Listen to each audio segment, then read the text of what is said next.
Hello friends, welcome you all. So in this lecture we will discuss the basics of context-free grammar. So as you know, context-free grammar is type 2 grammar in Chomsky classification of grammars.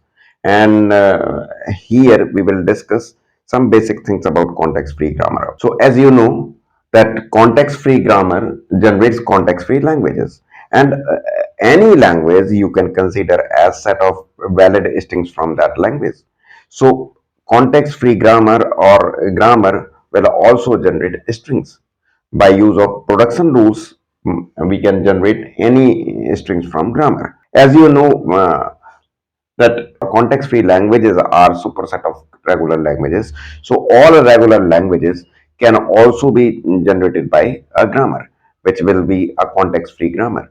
So any regular languages, like I will take one grammar as example here. So as gives 0s, as gives 1s, as gives epsilon, as gives epsilon. So this particular grammar will generate any combination of 0 and 1. This particular grammar will generate any combination of 0 and 1. And if I represent this particular grammar in the form of four tuples, so then I would represent all these tuples z, v, t, p as, so that we will define all tuples like this. So in this particular grammar, so s is one variable, only one variable is there, which is s. Now t, there are two terminal symbols, 0 and 1.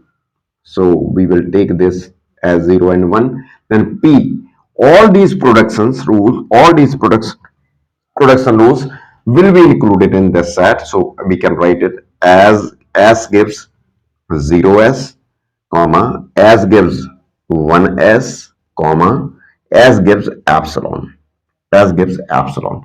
Now and as there is only one variable, so it will be the start symbol only. So the same grammar you can represent in the form of four tuples. Four tuples. Now, what kind of string this particular grammar will generate? So it will generate any combination of 0 and 1. Any combination of 0 and 1. So now 0 and 1, any combination of 0 and 1, including epsilon. So you can see how it can be represented. So this is nothing but 0 plus 1 whole asterisk, or you can say clean closure of 0 and 1. 0 and 1. So this grammar will generate any strings from this language. Any strings from this language. Now, generating any particular string from any given grammar is called as derivation. Derivation of a string from grammar. Derivation of a string from grammar. So in that process, in the derivation, for generating any particular string, we can use any production rules which are given to us in the form of grammar. So for example, if I generate any combination that as I told you, this grammar can generate any combination of 0 and 1. So I will take one example here. So I can generate 0 1 1 from this grammar. So how I would be generating this? So I can start with start symbol as I need to generate 0 at first place. So I will replace s with 0s first. So that will be 0s. Then this again I can generate as this s will be replaced with, as I need to generate one second position 1. So I can replace this s with 1s. So I can write 0 1s.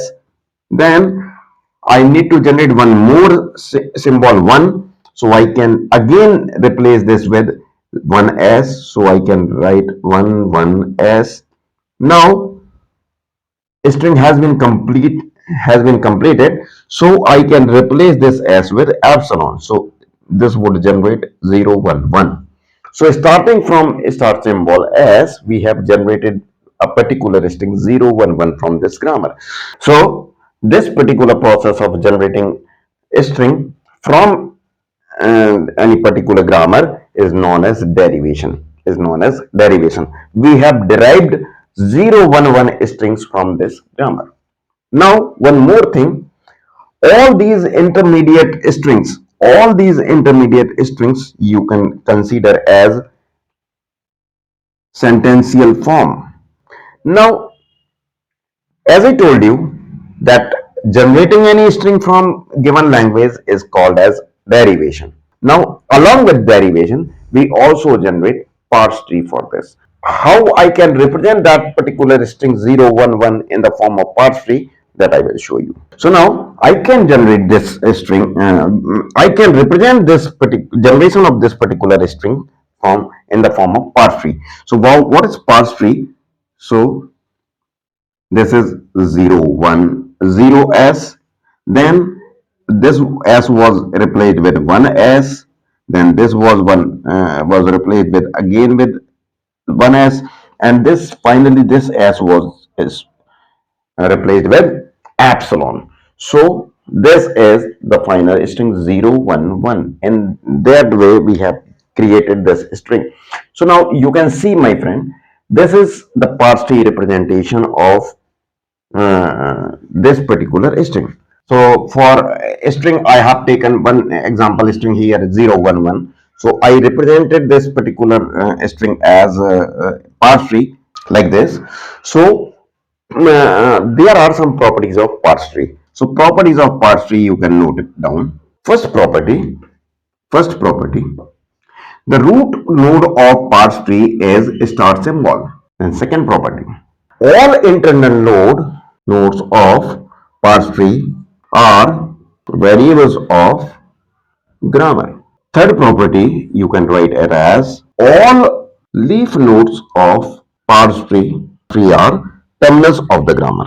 Fourth property you can write now. Fourth and last property you can write, reading all leaf node from left to right will give the generated string. So now I will explain all these properties in this particular parse tree one by one.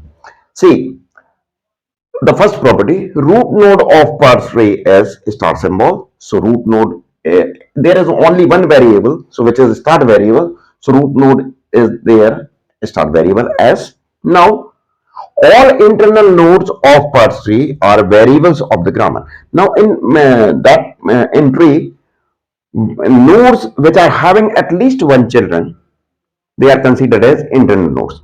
So all node that are having child, so they are variables of the grammar. You can see this is one internal node, this is one internal node, this is one internal node. So all these are variables of the grammar. Now all leaf node of parse tree are terminals of the grammar. So you can see the terminal leaf node are that node of tree which are not having any children. So this node zero, this is zero, this is one, this is one, this is epsilon. So all these are terminals of the grammar. Now reading all leaf node from left to right will give you the generated string. So now you will see what string we are generating, 0 1 1. So if you start reading from left to right, so 0 1 1. So this is epsilon. So it is giving us 0 1 1, that string we have generated. So all these properties of parse tree are true for every parse tree or for every string. So I hope these properties are very much clear to all of you. Now I will tell you the different types of different types of derivation. So now, friends, we will see the types of derivation now. So types of derivation, and based on how we are creating these different types of derivation, here we will discuss types of derivations. So basically there are two types of derivation. One is leftmost derivation and other is rightmost derivation. Now how do you identify which is leftmost derivation and rightmost derivation? If I take the same string as example here, so we have generated here like starting from S, starting from S, we generated like 0s, then 01s, then 011s, then 0111. So this was the pattern, or this was the sequence, how we generated 011 from S. Now, in that particular process, if more than one variable are there in any sentential form, if more than one variable are there in any sentential form, and if we are expanding or replacing leftmost derivation, leftmost variable all the time in each sentential form, then it is called leftmost derivation. Leftmost derivation, or you can call it as, in short, LMD, and this as RMD. So LMD and RMD. Now here, as every sentential form, all these are considered as sentential form, right? So now every sentential form having exactly one variable. So for this particular grammar, right sentential form and leftmost derivation and rightmost derivation will be exactly same, right? I will take different grammar for this, for explanation of better explanation of this LMD and RMD. Now it is very common question in any university exam or any competitive exams also. Sometimes a grammar is given to you and a string is given to you, and you are required to create LMD, RMD, and parse tree. LMD, RMD, and parse tree. So this three things you can create there. In any competitive exam, sometimes you are required to show any sentential form, any sentential form. Now all sentential form in the leftmost derivation, all sentential form in the leftmost derivation are called as left sentential form, left sentential form, and all sentential form in rightmost derivation are known as right sentential form. I will take one more example for this. So friends, this is one more example of grammar, which is again a CFG, and here the given this string is given, so we will generate this string from this grammar by using leftmost derivation and rightmost derivation, and we will also generate the parse tree for the same. Now you can see, my friend, here how many productions are there. So E is having two productions, which is E gives E plus T and E gives T.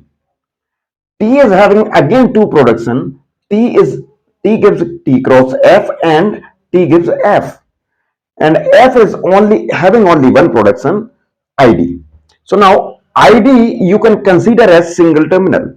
ID you can consider as single terminal. Now how many variables are there in this particular grammar? So here it is having three variables. So I can write it as E, then T, then F. Then how many terminals are there? So as I told you, like small case letters and special symbol, all you can consider as terminals of the grammar. So here we have three terminals: ID first, then plus, then cross. So three terminals we have here in this grammar. Now how many production rules are there? So these are five production rules are there. So I will not repeat all these production p set here. So all five productions you can write there.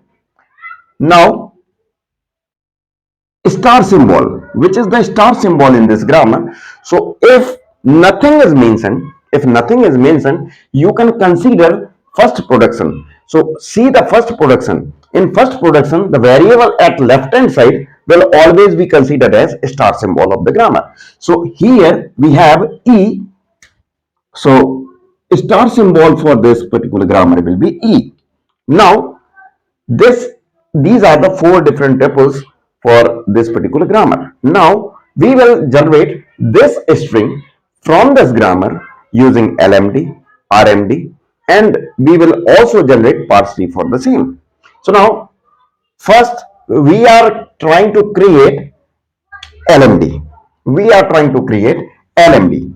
So now we will start from E, and then we will use first production. E gives E plus T here. Then now you can see, my friend, in this particular sentential form, two variables are there. So I will expand leftmost variable first. So I will replace this E with T. So it will become T plus T. Now again there are two variables, so I will again replace leftmost variable first. So I will consider replacing T with T cross F, and this plus T will be the same. Now we have three variable here in this sentential form, so we will replace leftmost variable first. So this will give you F cross F plus T. Again we have three variables in this sentential form. So again we are expanding leftmost variable first. So we can replace F with ID. Now ID cross. Now F plus T. Now in this sentential form we have two variables F and T. So we will replace leftmost variable first. So I can write ID cross ID plus T.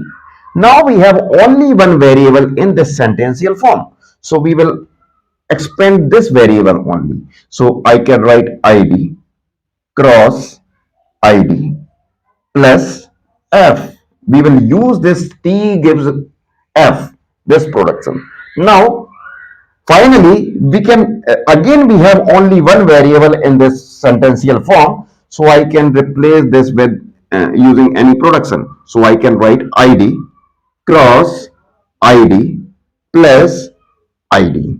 So now we have no variables here. Now we have generated this particular string from this grammar. So now in this process, you can see, my friend, in all the sentential form, if we are having more than one variable, then we expanded leftmost variable first. So here we had E plus T, so I replace E with a T, then T plus T, so I replace this T with a T cross F. So here we had three variables, so I replaced this T with F. Then here again we have three variables, so I replace this F with ID. And then so each time we replaced leftmost variable in each sentential form.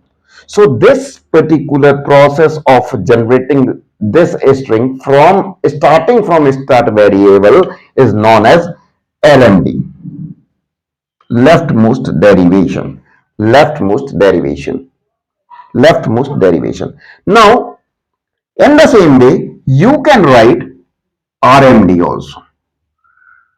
RMD. How we would write RMD now? So again, we have to generate the same string, but now using RMD, we need to generate. So now we will again first use the E plus T here, E plus T. Then this time in this particular derivation, we replace the E with a T first, but now this time we will replace this T with any other variable or terminal. So I can replace this T with E plus F. E plus F. Now you can see again we have two variable here. So again I will replace this F rightmost variable first. So E plus ID. E plus ID. Now we have only one variable here. So I can replace this variable with any string. So I can replace this with T cross, sorry, I can replace this E with a T. Now, again we have only one variable, so obviously we will replace this with any other string. So this T will be replaced with T cross F plus ID will be same. Now, this time we have two different variable in this sentential form. So we will replace rightmost variable first. So we will expand rightmost variable first. So F we will replace with ID. So I can write here T cross ID plus ID. Now in this particular sentential form, we have only one variable which is T. So we will expand this only. So I can write F cross ID plus ID. Now this is the only variable in this sentential form. So I can finally replace it with ID. So I will get ID cross ID plus ID. So this is the final string we have generated from rightmost derivation from the same grammar. So this is RMD, and now I can create parse tree for the same. So I hope this LMD and RMD is very much clear to all of you. LMD you can call as leftmost derivation. RMD you can call as rightmost derivation. Now, one more thing, my friend. All these sentential form in LMD are known as left sentential form. And all these sentential form in RMD are known as right sentential form. So I hope it would be very much clear, and you can notice one thing, my friend. In left sentential form, for this particular string from this grammar, we have some sentential form where we had three variables. But in right sentential form, you will have no sentential form where you have three variable simultaneously. So this is how you can create any string using LMD and RMD. Now we will create the parse tree for same string from this grammar. So now we will create parse tree for this particular string from this grammar. So we will start from E, which is start variable. Now we will replace this E with E plus T. Then this T will be replaced by T. This E will be replaced by T, and this T would be replaced by F. Then this T would be replaced by T cross F, and this F would be replaced by ID. And again, this T will be replaced by F, and this F will be replaced by ID finally, and this F also will be replaced by ID. So now this is the parse tree for this particular string using this grammar. Now you can see all the properties of parse tree in this parse tree also. The root node of parse tree is start variable, which is E. Now all internal nodes of parse tree are variables of the grammar. So this is internal node, this is internal node, this is internal node, this is internal node, this is internal node, this is internal node. So all these are variables of the grammar. Now all leaf node are terminals of the grammar. So 1, 2, 3, 4, 5. 5 leaf node are there which are terminals of the grammar. Now if you start reading term leaf node from left to right, then you will get the same string that you have generated from this grammar. So ID cross ID plus ID. So this is the same string that you have generated from this grammar. So this is how you can create LMD for any particular string from this any grammar, or RMD, or you can create parse tree. So I hope, friend, it would be very much clear to all of you. Still, if you have any doubt, you can always write to me in comments. I will definitely reply your comments. Thank you so much.